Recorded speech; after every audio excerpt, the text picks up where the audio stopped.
ആ ഭാഗ്യം എനിക്ക് ഇല്ലാണ്ട് പോയി. ഓ, അമ്മേന്റെ കാനഡയിലെ മോനെ വിളിച്ചിട്ട് വീട്ടിലത്തെ എല്ലാ കാര്യങ്ങളും ചോർത്തി കൊടുത്തോ?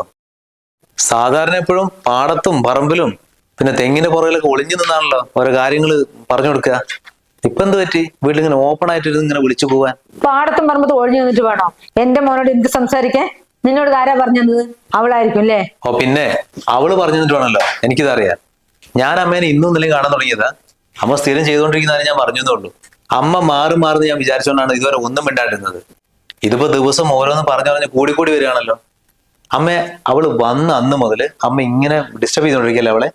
ആ കുഞ്ഞിനെ എടുത്തിട്ട് അവളിങ്ങനെ അടുക്കളയിൽ നിന്ന് പണിയെടുക്കുക. അമ്മയ്ക്ക് എന്നിട്ട് ഒന്നും തോന്നുന്നില്ല? അമ്മയ്ക്ക് ഇടയ്ക്കെങ്കിലും ഒന്ന് ചെന്നിട്ട് ഹെൽപ്പ് ചെയ്തൂടെ? എന്തിന്? ഇത്രയും കാലം ഞാൻ നല്ലോണം വെച്ചൊരുക്കി തന്നില്ലേ, അതിനുള്ളതൊക്കെ എനിക്ക് കിട്ടുന്നുണ്ട്. ഇനി അവളുണ്ടാക്കിക്കോട്ടെ. അവന്റെ കുഞ്ഞും ഭാര്യയും വന്ന പിന്നെ അവൻ ആരും വേണ്ടാണ്ടായി. നീ എന്ത് ചെയ്യ ഇവിടെ കുഞ്ഞിനെടുത്തിട്ട്? കറി ഉണ്ടാക്കാനാ. കുഞ്ഞിനെയും കൈ പിടിച്ചിട്ടാണോ അടുക്കളയിൽ പണിയെടുക്കുന്നത്? ഇവിടെ ഇപ്പൊ ആരില്ലെങ്കിലും പോട്ടെ നിൽക്കാം. ആ കറി വല്ലതും കുഞ്ഞിന്റെ മേത്തേക്ക് തെറിച്ചിട്ടുണ്ടെങ്കിലോ?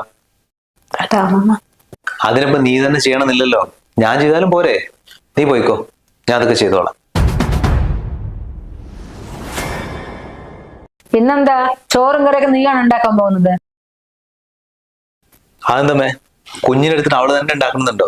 ഞാൻ ഉണ്ടാക്കിയാൽ പറ്റില്ലേ? എന്നാ പിന്നെ ചോറും കറിയും മാത്രം ആക്കണ്ട.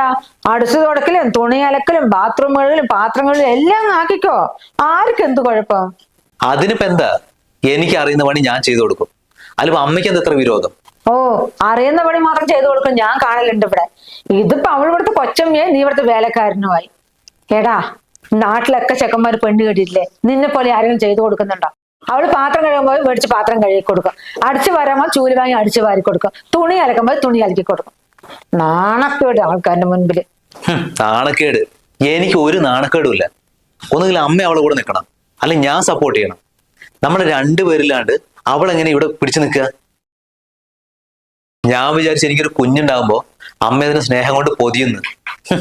സ്നേഹം കൊണ്ട് പൊതിയുന്ന ഒരു അമ്മ, അതിന് നോക്കാൻ പോലും തോന്നുന്നില്ല അമ്മയ്ക്ക്. എങ്ങനെയാണ് അമ്മയ്ക്ക് ഇങ്ങനത്തെ ഒരു ദുഷ്ട മനസ്സുണ്ടായത്? ഞാൻ അമ്മയോട് എന്ത് തെറ്റാ ചെയ്തത്?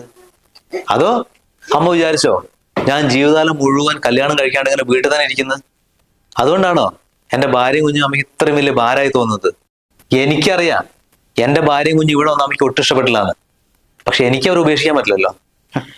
അമ്മൊരു കാര്യം ചെയ്തോ, ഞങ്ങളെ ആരും അമ്മയ്ക്കോട്ട് അഡ്ജസ്റ്റ് ചെയ്യാൻ പറ്റില്ലെങ്കിലേ അമ്മേന്റെ കാനഡയിലെ മോനില്ലേ, അവൻ ഇങ്ങോട്ട് വിളിച്ചു വരുത്തിയിട്ട് അമ്മയുടെ സന്തോഷത്തോടെ കഴിഞ്ഞു ഞങ്ങൾ ഇവിടുന്ന് മാറിത്തരാം.